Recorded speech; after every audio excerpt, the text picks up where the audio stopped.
All right, thank you everyone for joining us here today. My name is Jessica from the Career Center, and today we do have a Health and Human Services career panel. And so today we are really lucky to have three wonderful panelists. We have Kelsey Cuzzupe, is that how you say it, Cuzzupe? From Novant Health. She is a clinical exercise physiologist. We also have Ava Gonzalez from UNC Charlotte. She is a licensed clinical social worker in the Counseling and Psychological Services CAPS here on campus. And then we also have Valerie Henderson, who is a public health professional. She is a senior analyst at the Association of State and Territorial Health Services. She is an alum. She received her master's in public health in 2021. So welcome everyone. I wanted to go around, maybe starting with Kelsey, just going around with giving your intro, maybe a little something about yourself, and we'll just go around. So Kelsey, if you wanted to start off. Sure. So again, my name is Kelsey. I'm a clinical exercise physiologist here at Novant in the cardiac and pulmonary and cancer rehab program. I went to Wake Forest and got my master's in health and exercise science, and originally went to Virginia Tech for my undergrad in human nutrition, food, and exercise. Fun facts, I'm from New Jersey. I know a lot of people from down here not from here, so I'm originally from New Jersey. Great, thank you, Kelsey. Mm-hmm. Ava, did you want to go next? Sure. Hi, everyone. I do go by Eva or Eva like forever, Eva. Sometimes easy to remember. She, her, yeah pronouns. I am one of the licensed clinical social workers here at CAPS, the Center for Counseling and Psychological Services. I'm also a clinician with a group within CAPS called the Multicultural Mental Health and Equity Initiative, or MMHEI for short. And I was born and raised in Chicago, and did my undergrad and master's out there. So undergrad in psychology and sociology, and then did my MSW there too. So that can also be my fun fact that I am from Chicago. So nice to see another someone else from a colder state. Well, thank you, Eva. So Valerie, we have you next. Can you go ahead and give us a short introduction of yourself? Hi, my name is Valerie Henderson. I use she, her pronouns. For inclusivity purposes, I would like to give a visual description of myself. I am a Black female. I am wearing glasses and I have on a Black turtleneck. I am an alumni from UNC Charlotte. I studied the Master's of Public Health Community Health Practice degree, and prior to that, I was at Appalachian State University, where I received my bachelor's in public health as well. So public health girl through and through. I really enjoy it. I don't imagine a field that I would not be helping people. Fun fact about me, I'm from Greensboro, North Carolina, so about 2 hours from here. I still reside in Charlotte, North Carolina, and I'm happy to be here. All right, great. Thank you so much for giving us that great intro. So I wanted to just kick it off and with the first question, kind of going over maybe giving an overview of some of your roles and responsibilities that you have within your specific role and title and in this health and human services field. So I know each one of you has very different roles: social worker, public health professional, and then exercise physiologist. So if you can give us a little background of what your role is and what your responsibilities entail. So whoever wants to jump at it first. I can go first. I think I'm already off mute. So I work in cardiac rehab, like I said. So we help patients who are recovering from open heart surgery, a heart attack, stent, heart failure, help them just kind of get back to, day-to-day life, and also make some lifestyle changes and hopefully help them, live a healthier and happier life. So day-to-day, that just looks like bringing them into the exercise room, hooking them up to the EKG system so we can monitor their heart rate and rhythm, and then creating an exercise prescription for each patient to make sure they're able to exercise efficiently and safely. And then we work with nurses, registered dietitians. We've had social worker on staff as well. So we kind of come at it from an all-encompassing health perspective. So it's not just about exercise. And then we also educate on diet, lifestyle, stress management. So it's not just the exercise program, but we help them kind of make sure they're exercising safely and hopefully help them recover and feel better. I can go next. So I didn't mention where I work. I currently work at ASTHO, which stands for the Association for State and Territorial Health Officials. I've been with them for about 6 months. And prior to that, I was working at Mecklenburg County Health Department. So I'm probably going to speak from both experiences, probably more from my community health level experience, whereas ASTHO is more public policy and working with health officials. But as you all may or may not know, that public health is intended to protect the communities that we serve. And so people where we live, work, and play, it is our goal and our mission to put in policies, to put in programs, to put in initiatives that protect all of that. And so public health is all encompassing. There's so many different realms within public health. More specifically, if you want to talk about the state or local level. And so I did say, I mentioned I worked at Mecklenburg County Public Health. And there I was very boots on the ground. I was working one-on-one with people in the community. We were doing a lot of outreach.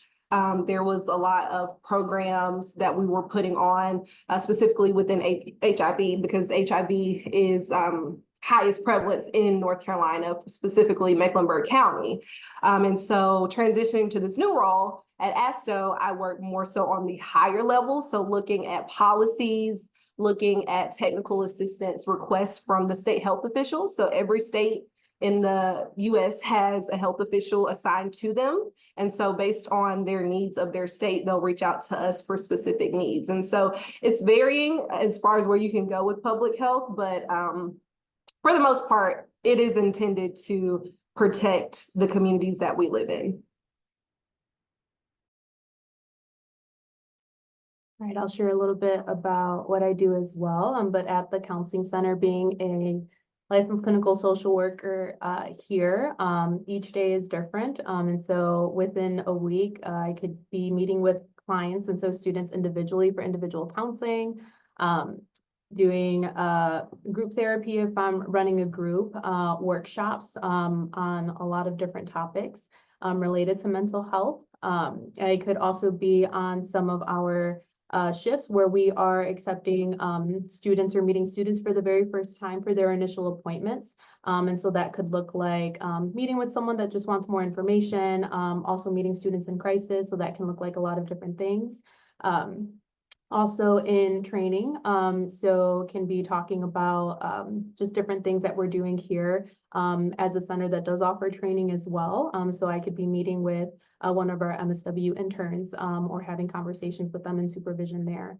Also a lot of outreach and programming. And so depending on what the week looks like, we can be somewhere out on campus, either doing some tabling, just doing different kinds of either presentations, facilitating discussions, even in the evening, working with different student orgs, just related on different things, related on topics connected to mental health and overall wellness, and how our identities, also play a role in that and how it looks different for everybody too. So every day is a little different and always lively. All right, great. Thank you so much for sharing what goes on in your day and what your specific role does.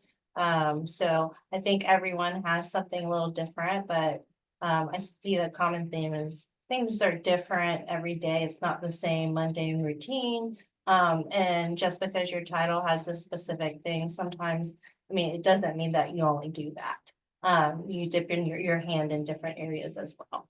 So the next question I have for you all is, what inspired you to pursue a career in health and human services? Maybe talking about, is this a specific person? Was this a childhood dream? Or you got led to this and you didn't even think that you were going to be doing what you're doing? So tell us what your inspiration is. I guess I'll stick to the same order. I originally got into working in cardiac rehab just from a family perspective. Heart disease runs in my family. So a lot of my aunts and uncles have had multiple heart attacks, open heart surgery, the procedures I talked about earlier. And my one aunt, really talked to me about how important cardiac rehab was to her, and that having a heart attack not only affected her physical capabilities, but also really mentally was challenging to kind of overcome that diagnosis and be overcoming any anxiety that comes with it. So being in a group aspect around other people who have been through similar things really helped her. And so that made me interested in the field. And then once I went to school and realized that I might want to work in it someday, that kind of helped me gauge which direction I wanted to go to as far as a career. But I know with an exercise background, you can do so many different things, and a lot of people go to PT school.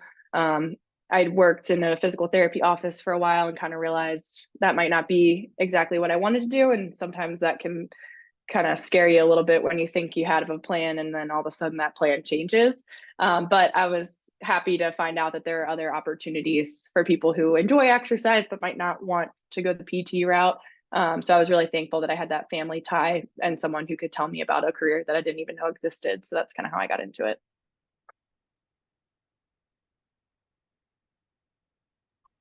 I can share.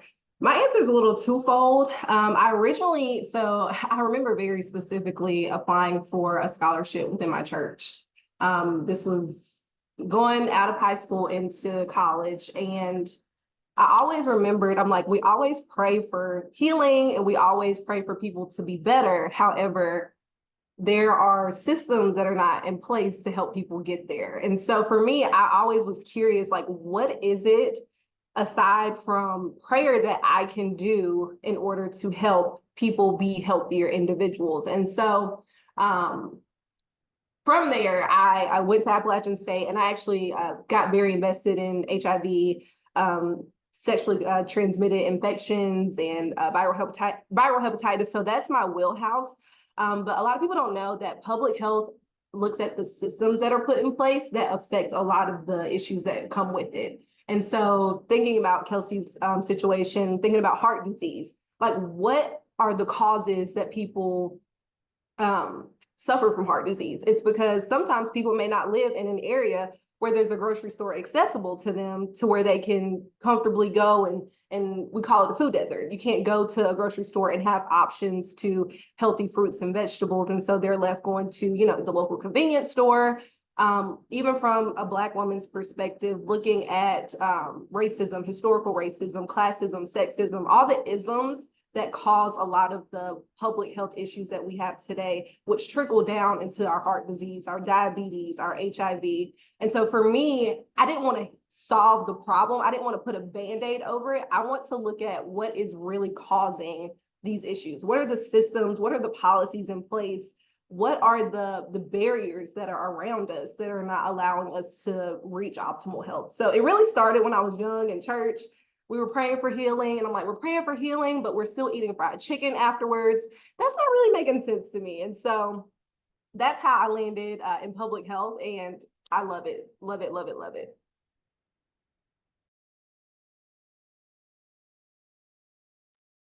I appreciate how we can talk about our early experiences really impact, our decisions later on. Similarly, thinking about just being young and really being curious around why people do the things that they do, and wanting to be helpful and helping others understand, like, why did I do that?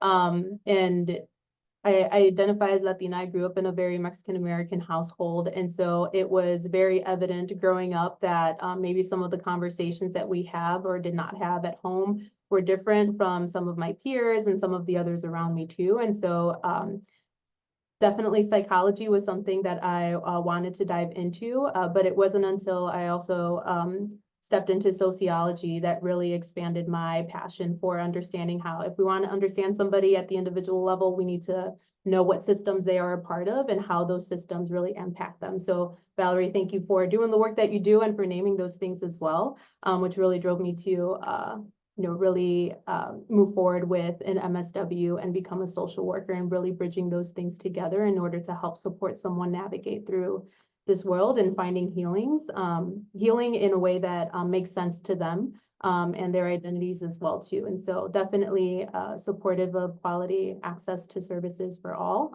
And that looks, again, different for everybody, but that's how we landed in social work. Awesome, great. Thank you so much. I can definitely feel the passion behind your career choices and why you're doing what you're doing.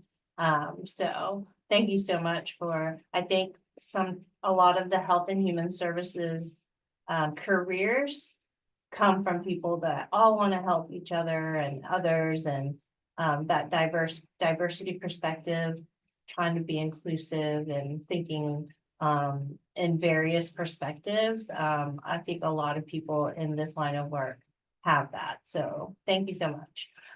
So the next question I have for you all is, can you describe a typical day or week in your role? What might a student that is interested in some of these fields that you're talking about and that you work in now, what might they want to know? Like, okay, this is what I can expect in a typical day or week in this role. Yeah, so a typical day in cardiac rehab, I kind of dove into it a little bit with my last explanation, but they come into the gym, we get them set up on their EKG, get them started with their exercise program, typically moving each patient from different modalities, whether it be a treadmill, a bike, a new step. We have lots of different exercise equipment, so whatever is going to work best for each patient is going to look a little different. We do a cool down as a group, and then we do some strength training with dumbbells, bands, do some stretching, and then our education session is at the end of the session. And then each day we have a different activity at the end of the class. So on Thursdays, we do guided relaxation, which is really just a guided meditation, where we take 15 minutes, turn all the lights out, play some calming music, and just try to give them a stress management technique where we practice guided meditation.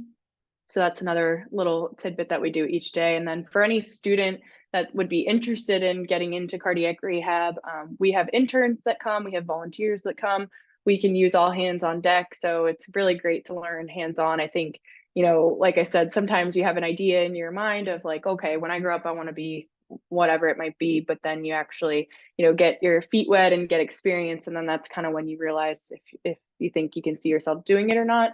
So I always recommend for, you know, students to reach out. We typically have most of our interns are from UNCC and work really closely with you guys to bring our student interns in, but it can be undergrad, it can be grad students, it can be anybody. It doesn't have to be a specific major, and we can give you all the tools that you would need to feel comfortable in the gym working with patients. But it's just really great to kind of dive in head first and get your feet wet. And I'm always more than happy to talk to anybody who has any other questions if maybe you're hesitant about doing an internship, but I think it's always good to get that experience.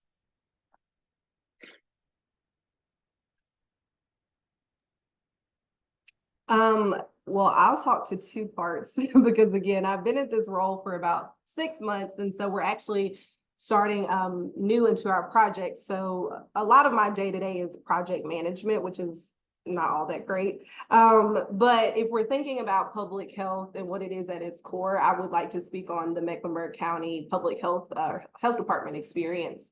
But that day-to-day, I mean, when I was working as a public health investigator, it was a lot of boots on the ground.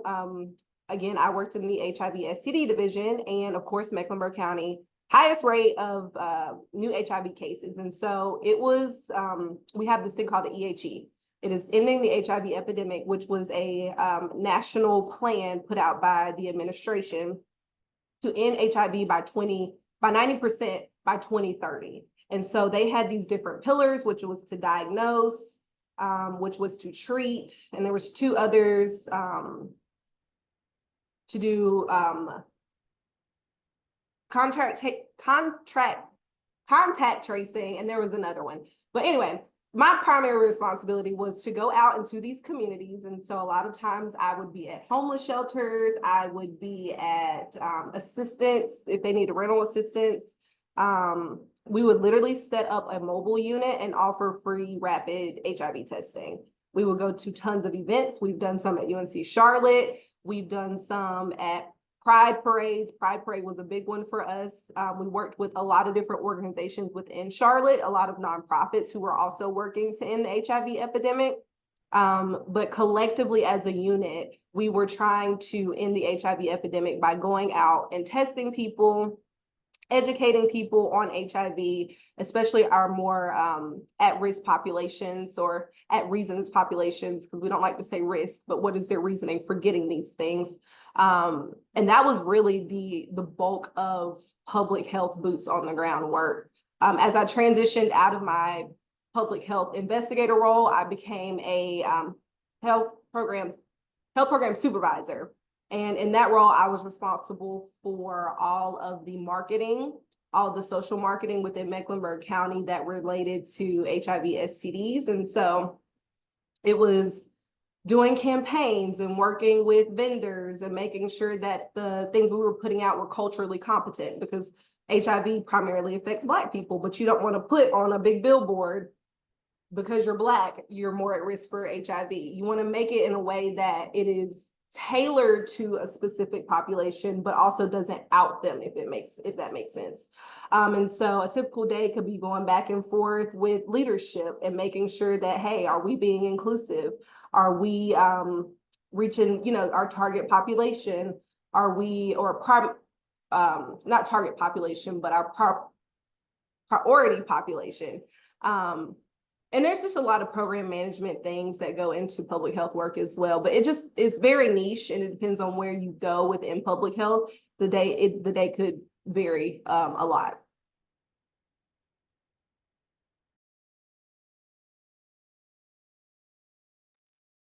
And over at CAPS, I know I shared a little bit about what a day-to-day might look like. But to be more specific, I didn't mention that as a social worker, I'm also writing a lot of notes too. So documentation is a part of that, this experience. This week, I'm running the Building Better Relationships workshop over at the Student Union and in Cone with one of our practicum trainees. And so that's something that comes up, a part of, in addition to doing clinical work, various committees that connects me to other stakeholders on campus too. One of them being the Latinx Faculty and Staff Caucus. So dropping into meetings there where we're talking about different ways that we can continue to support students, a wellness task force that really focuses on how we could connect different departments on campus in order to help support the wellness of students. Again, I might see a couple of clients individually, whether we're meeting for the first time or maybe we've had a few sessions in here at the center. You can also find me somewhere on campus, again, doing some kind of outreach, again, whether that's related to simply tabling, maybe sharing out more information on the kinds of services and resources that we have here at CAPS and with MMHEI. It might also look like a drop-in space where we are having conversations around our own mental health, our emotional health, and how it relates to other parts of our being. And so I'm thinking about, Jessica, maybe the first Gen Niners support space that we had collaborated on, so CAPS and career services, and some of the great conversations that came from that space as well. So a lot of different things, again, that can come from maybe this role here that's not just clinical, but really focused on a lot of preventative things as well too, trying to get information out there on different things that we can do to cope with our mental health and also contribute to our overall wellness before it gets, especially stressful for us as well too. Okay, great, thank you. And Ava, I just had a follow-up question too, because you said notes. But I remember even in our kind of collaboration for that event, I just wanted to ask, like, are these notes detailed? Do you take notes of everything? Because some of the stuff that you might meet with individual clients could be really confidential, correct? So what are you including in these notes? Is some of it more general because of that confidentiality aspect? It's a really great question. Yes, we definitely prioritize your confidentiality. So what is being documented is generally what happens. So it can be general enough where I note that a client came in for these particular challenges. There were these interventions that were, you know, discussed and implemented. These were the outcomes. This is our plan for next week. Especially because we do want to be mindful that there are different exceptions to when any kind of note might have to be shared out, and that's only either with the client's permission for whatever reason. For example, if I'm connecting to the psychiatrist and they would like me to connect with the psychiatrist and share notes, I can do that.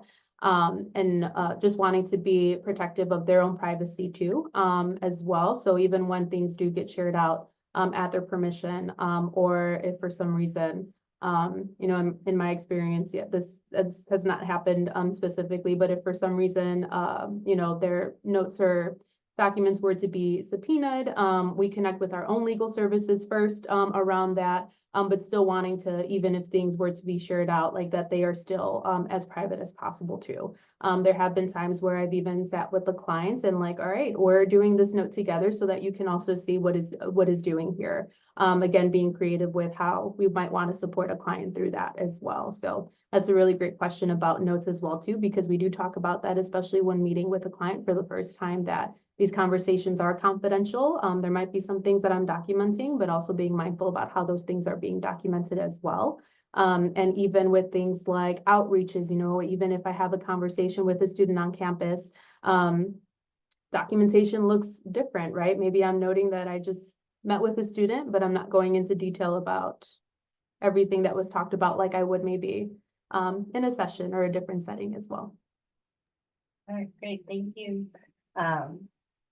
I wanted to ask another question, kind of related to what we talk about to students all the time about skills and, you know, what you might need, because skills and experience are the top two things that we tell students that employers look for on resumes and when they talk to them. So skills are really important. So I wanted to ask you, what skills and qualities do you believe are essential for success in your particular role? And so you're like, this is something that I use every day, and someone that has great communication skills is going to be really great at this role. So what are those top skills that you think are essential to be successful in your role? As far as top skills go, I work with a lot of student interns, and honestly, I just say, just be open, just listen. You know, we're here to help you, but someone who's willing to learn, just someone who, you know, can take things head on and learn from any mistakes that are made, being resilient, having a strong work ethic, and just asking questions, you know, as they come up. The best way to learn, I think, is to do it. If someone explains something to me, and then I get to actually do the task, I think I learn a lot better by doing it. So somebody who's willing to try new things and just jump in is always a great person, you know, as far as when you're reviewing a resume or talking to somebody, interviewing somebody, someone who kind of gives you the feeling that they're gonna jump right in, all hands on deck, or just be willing to learn or say, hey, I'm not sure how to do this. I've never done this before. Like, say, for example, check a blood pressure. All right, well, I'm more than happy to show you. You can practice on me, practice on my coworkers. And then today I want you to try it on, you know, John Smith and see if you feel comfortable. And we're always here to assist, but just having that willingness to try something that might put you out of your comfort zone. Usually that's how we learn best. So that's definitely something I look for as far as skills go.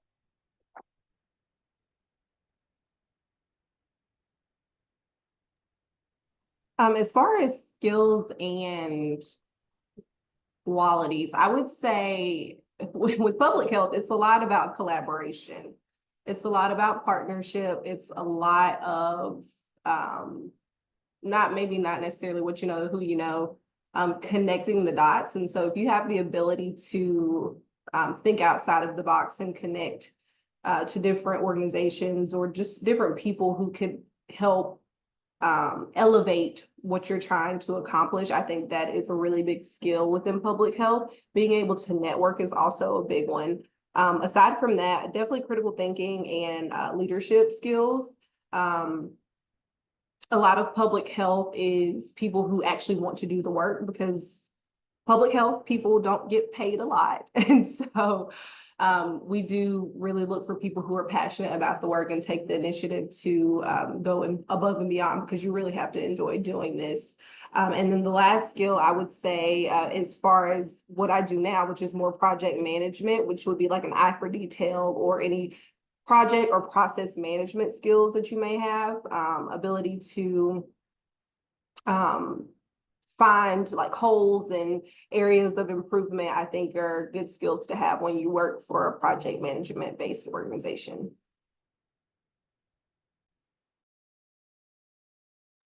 I am going to say I echo all of the things that were just named, because they were very applicable to a position such as this one too. So yes, as Kelsey had mentioned, absolutely willing to lean into the willingness to learn, the willingness to reflect, especially as someone that might be working individually or in a group setting with other people. It's important to know, who is showing up to the space.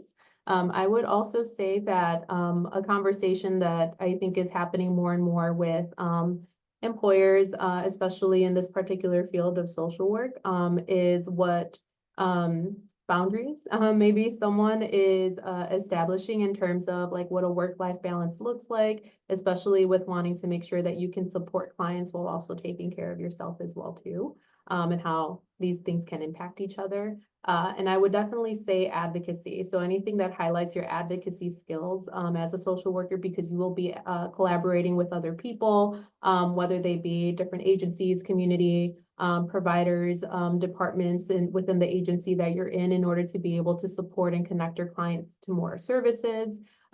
Whether that means that you are advocating on behalf of maybe your client yourself, or maybe advocating at a macro level. So, for policy changes that are directly impacting your clients as well in different populations too, that those are definitely skills that are highly valued and I think super important for someone that's interested in a role like this.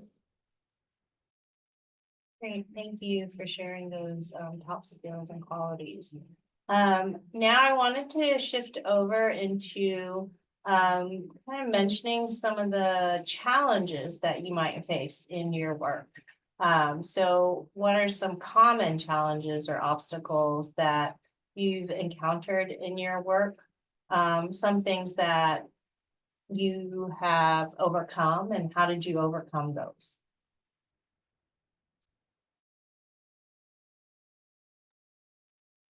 I think when you work with the public, which the public is great and we're all here to help people, but sometimes you can run into situations where people aren't happy with you and it's not necessarily your fault. But if you think about in my circumstance or any of the other panelists' circumstances, you're trying to help people who sometimes might not be in a great space, whether it be what's going on medically or mental health wise. So it's not ever that they're taking it out on you because you did something wrong, but they're in a frustrating point in their life where, say someone just had a heart attack. Now they're upset. How did I get here? I thought I was so healthy. This is going to change the rest of my life. So there's a lot to kind of wrangle with and try to think about. So every once in a while, 90% of the patients are super grateful and thankful and can't express enough how much they appreciate the staff here. And then other times you have people who might be frustrated. So sometimes that's a barrier, and it's not like, in the hospital where you hear bedside nurses getting yelled at and stuff like that. It's just more so maybe dealing with some personalities that might not be open to your suggestions, or just trying to kind of open someone's eyes. Maybe they've never exercised in their whole life and they really don't want to be here. So it's just kind of trying to see different personalities and how you can best assist them. Even though I'm an exercise physiologist, sometimes I sit down with somebody and realize, exercise, yeah, it's great for everybody, but this person's really stressed out and we need to figure out what's causing this stress and how can I be of assistance? Can I have them talk to the nurse? Maybe they're on the wrong medications. So just trying to kind of take different personalities and perspectives and really listen to each patient and see where they're coming from in order to best, help serve them. Sometimes that can be, from a patient standpoint, challenging, but it's definitely rewarding in the long run. And 100% of the patients always end up, appreciating it and feeling like, hey, I know what I'm doing now. From a career standpoint, in a lot of healthcare fields, you hear about short staffing. And so sometimes you feel like I have 16 patients in each cardiac rehab class with 4 staff members. There are some days where I wish I had 8 staff members. You feel like you don't have enough hands. That's when you really lean on your team members, your management, just to be upfront and say, hey, we really need help today. This is getting a little bit crazy out here. It's starting to feel unsafe. So just kind of trying to lean on really making sure you work in a situation where you can lean on your teammates, your team members, your directors or managers, and just ask for help when you need it, because that sometimes can be, challenging as well, but it's all well worth it for sure. ×2, Kelsey. ×2. Yeah, she highlighted a lot of good things. I'm going to speak from the perspective of leadership, and more specifically, the political climate that we're in. So thinking about our state health officials and the directive that they're given, more specifically, one of the challenges that we're facing is one particular leader within a particular state. I'm not going to name a state, but they are not willing to work with this particular CBO that we are working with.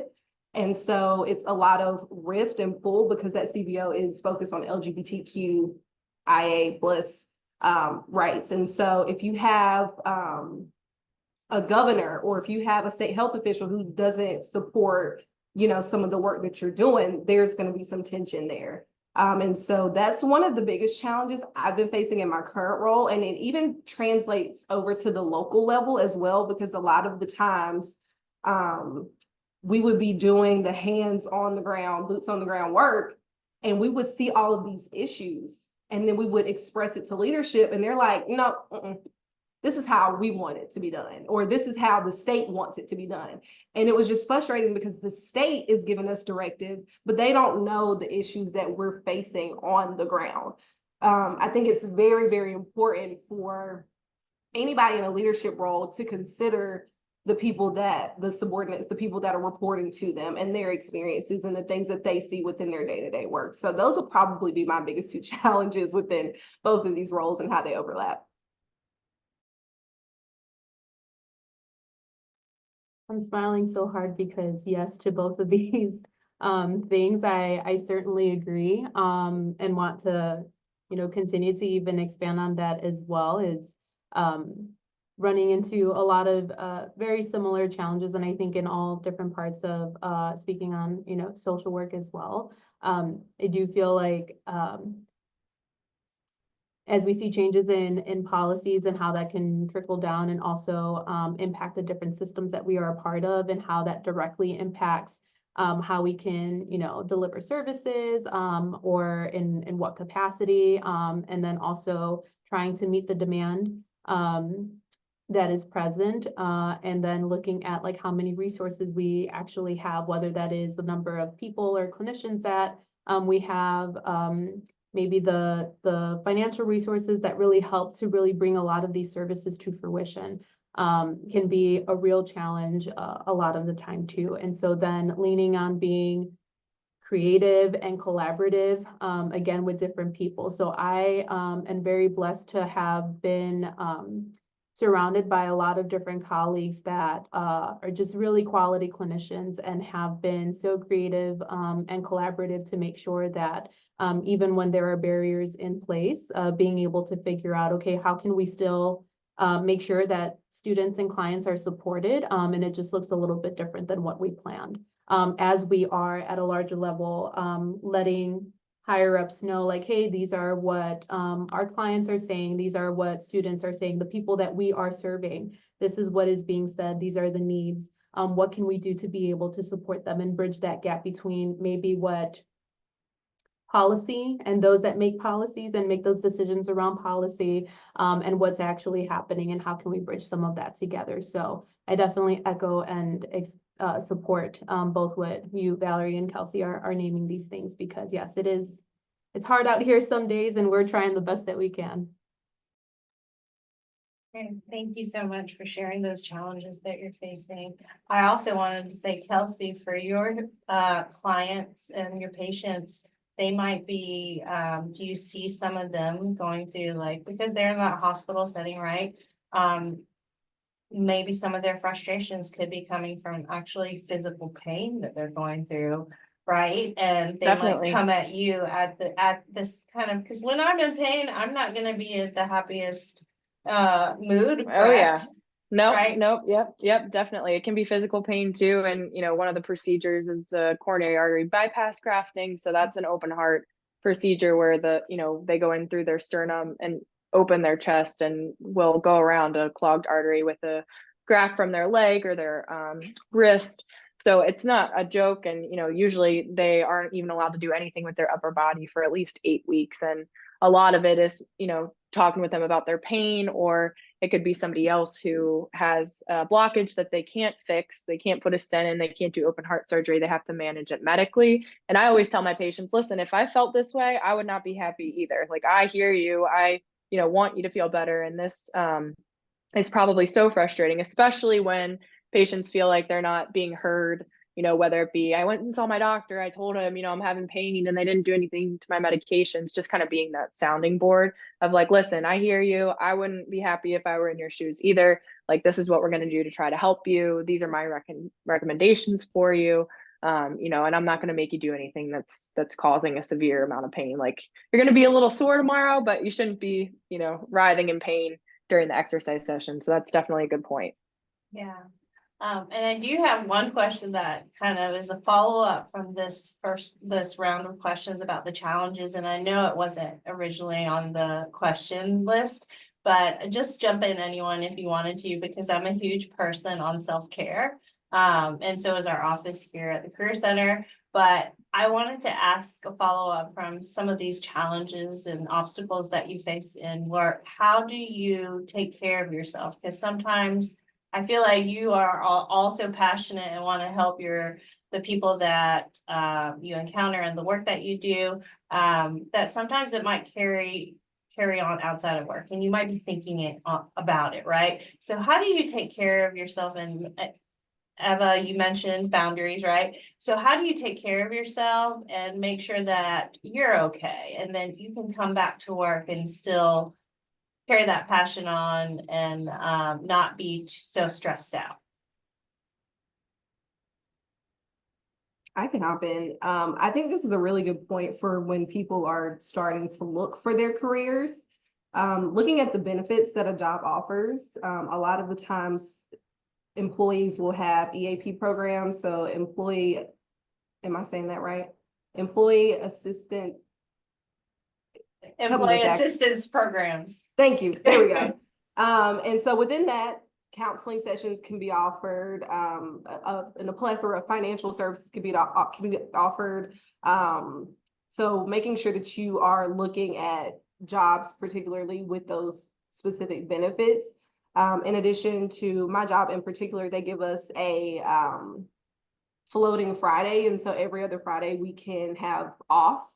In addition to, they do reimbursement for any wellness. So if we have, a gym membership, and that's, what we do to take care of ourselves, they'll reimburse quarterly every single year. And so things like that, looking at the benefits, looking at the work-life balance. Are you hybrid? Are you fully in the office? And I know that's not the case for a lot of jobs, but if there are opportunities that jobs are offering to help aid in your wellness, definitely look at those.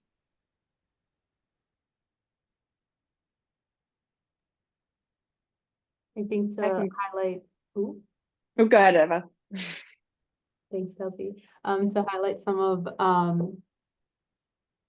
I think even just like my own self-care practices too, definitely leaning into routines that help to transition me from when I'm at work and when I'm outside of work too. And knowing that sometimes like I can't always take off this social worker hat. I'm always going to be thinking like a social worker too. Being able to recognize when I have the capacity to do something or not. And if I don't have the capacity to do something, thinking about how can I delegate? How can I ask for support if I don't have, the full capacity to be able to take on something new? I think also asking for what it is that we need. So Valerie, as you're talking about like benefits and these things like that, also negotiating and how that is a way that we are taking care of ourselves and making sure that we can reach more emotional and financial stability, even on how that contributes to our wellness too. And also leaning into community. I really find it so helpful to lean on my colleagues and support them too as they lean on me, especially during stressful times. And then outside of those stressful times too, simply connecting and building relationship with them, and not just in this professional way, but being able to just have relationship with those around me and those that I collaborate with has been absolutely one of the most wonderful things too that helps to take care of myself is when I'm able to take care in community. Definitely. And definitely echoing what you guys said. I think it helps to, like you said, Eva, have that routine where, I finish what I need to finish at work and then I try to kind of leave it at work. I'm always thinking about my patients, especially if someone's really struggling or if I'm trying to think of a new way to help somebody. But I'm lucky in a sense where, I'm in person. I don't have the option to be hybrid or remote, but I don't have access to my email at home. I'm not writing notes at home. Whatever I finish at work, I finish. And if whatever I don't, I have to finish the next time that I come in. So sometimes that can be overwhelming thinking about like, oh, I need to finish this, before I go home today. But then I talk to my friends who do work from home and, they're accessible and reachable, what feels like 24/7, even though I know that's not the case. So I think I can echo the having a routine, having other activities. I will go play pickleball with my coworkers. I started a little pickleball league. I know that's a new trend. So we were like, hey, let's get together. We'll play, whatever day and just kind of have fun and do something outside of work together to take our mind off of whatever might be stressing us out and just kind of leaving work at the door and living your life on the few hours that you have that, isn't focused on work. Okay, great. Thanks for sharing those self-care practices that you have. I think it's really, really important.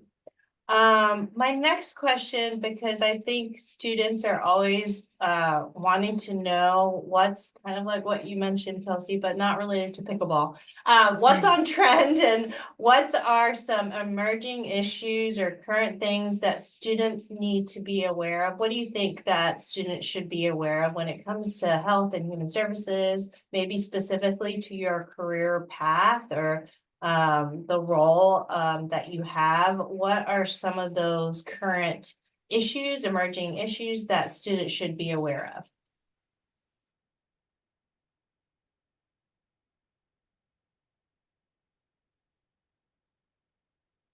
I can go. I think for me, I'm realizing that, everything is always changing.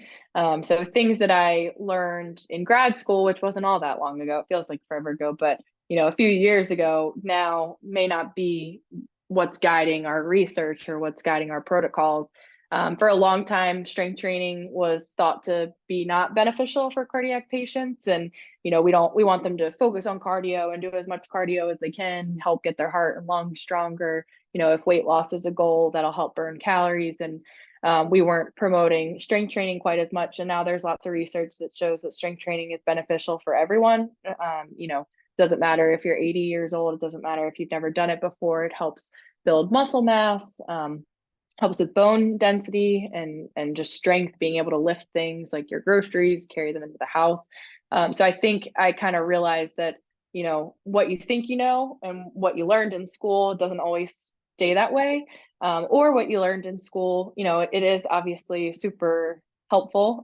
But I would say 80% of what I do on a day-to-day basis, I did not learn from my degree. I learned from my experiences. So just kind of having an understanding of things change and being adaptable to that, continuing to stay up on the latest research, doing your continuing education credits, if that's something that your career field, requires, just so that you're always up to date on the latest things. As far as issues go in the field, I think it's really important to kind of have an idea and understanding of some barriers for patients to you know, anything we're asking of them, we can say until we're blue in the face that we want you to eat, you know, 6 to 8 servings of fruits and vegetables. But I think, like Valerie said earlier, if they live in a food desert where that's not something that's accessible to them, I'm sure they would love to eat 6 to 8 servings of fruits and vegetables a day, but that's not always accessible. And I think in school, you know, you learn different motivational interviewing techniques and strategies to help people. But if they don't have the means to do it, then they're not going to be able to, and that's not, you know, their fault. So I've spent a lot of time compiling resources for patients. The program was called Loaves and Fishes, and I think it may have ended not too long ago, but finding ways to get food delivered to patients, or different places where they can pick up food, or finding different, more affordable options for gyms or exercise facilities when they're done. Different Mecklenburg County offered options, or outdoor exercise, just things to be all inclusive, so that no matter who the person is, where they live, or what their means are, that they all have accessibility. That's super important in the field as well.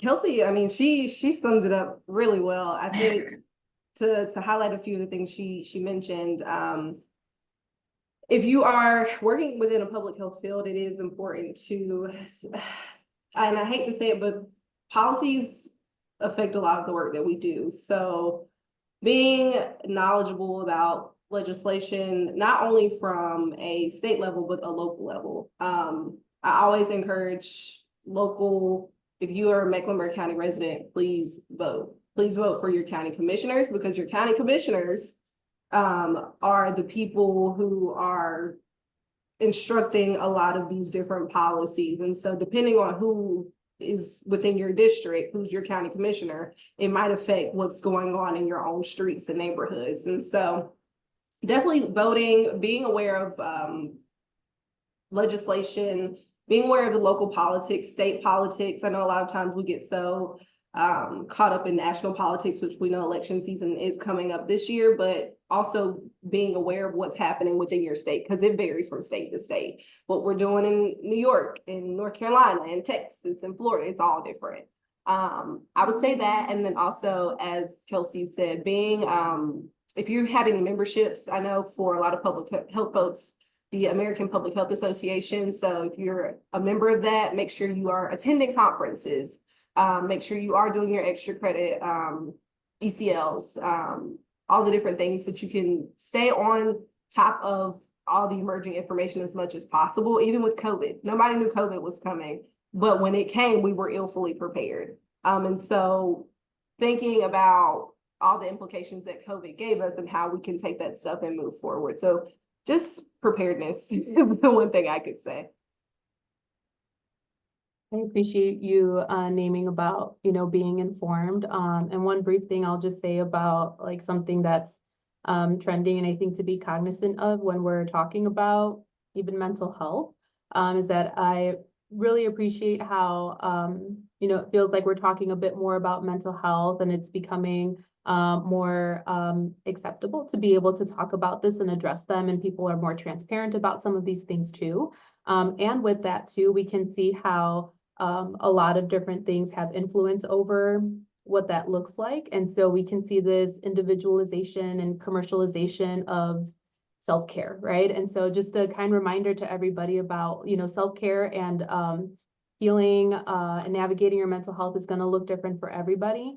And here in the US, it can be very individualized, where a lot of us might come from communities where healing happens in community. And so no matter what TikTok tells you, self-care is not a product that you can buy, right? It's a practice. It's, you know, these things that can really help to contribute to our wellness through the things that we're doing too. And so as we continue to talk about healing, as we continue to talk about mental health, really being intentional around like those conversations and recognizing that there are a lot of different forms of healing, even if they're, you know, not that traditional westernized form of healing that maybe we've seen here in the US too. And that can also help with navigating some of the stigma maybe that's attached to talking about mental health too. And so really exploring just the different kinds of healing for all different types of people is something that we want to invite more even into that conversation too. Great, thank you. And we have just about 4 minutes left, so I wanted to ask this final question, just to get your opinion on, okay, so you're in your profession now, you've been in your profession for, a little while. What is the number one advice that you would give to students, thinking back to when you were a student and you're like, oh man, I should have done this or I should have done that? What is a really good tip that you might give to a student that is thinking about doing what you do today?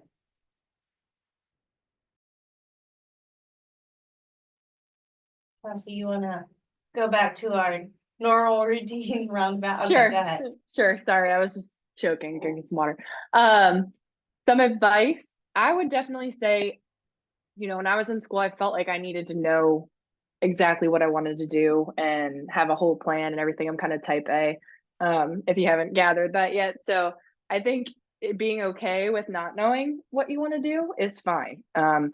I took 2 years in between undergrad and grad school because, if you're going to go to grad school and spend a lot of money, you want to make sure that it's worth it and for something that you are passionate about and want to do. So I think it's okay to not know where you want to go or what you want to do. And like I touched on earlier, just try to get your hands in as many, try research, try to volunteer, try different experiences so that can help you kind of figure out what route you might want to take. And your first job might not be the one that you're going to be in forever. And that's okay. It doesn't have to be, but the more that you try, the closer you're going to get to where you want to go. So that would probably be my biggest point of advice.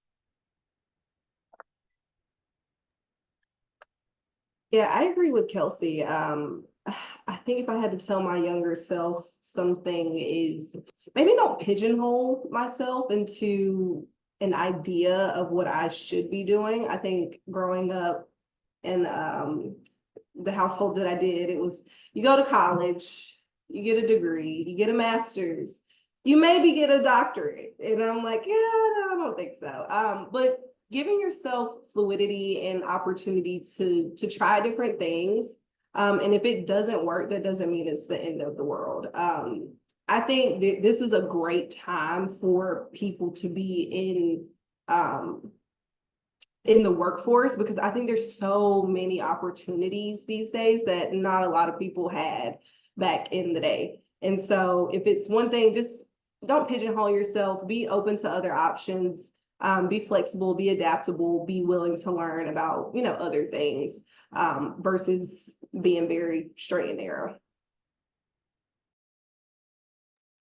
Now I'll just add, find a mentor, connect with a mentor, especially having a mentor in this field can also help to bounce ideas off of, maybe what you're thinking in terms of career, give you more connection to resources, insights, support, wisdom. Shout out to Dr. Tennille Allen, who was pivotal in my own support. And so when you can connect to a mentor, and that could be, anyone that you might already know, any professors maybe that you can spend a little extra time in their office hours. If you'd like to formally ask someone to be a mentor, if they've got the capacity to do that, but that would definitely be my advice, just because there is so much support that can come from that type of relationship.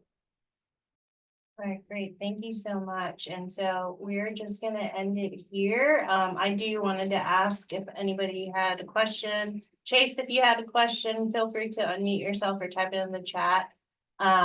Is it okay if I offer for the students that they can find you on LinkedIn and message you or connect with you if they had more questions? Because sometimes students might want to ask questions like privately. You can find these individuals on LinkedIn. They all have a LinkedIn profile, and connect with them. And they seem super nice and are willing to share some more of their tips and information if you wanted to ask them. So feel free to do that. But I wanted to thank you so much for sharing what you do with our students and how you got to where you are. I think it's so important to have this information. And so we thank you a lot, Brandy, Tiara, and I. And thank you so much for engaging with our students. No problem. Thank you. Thank you for having us. All right. Thank you, Guys. ladies. Have a great Thank day. you. Thanks, you too. Bye.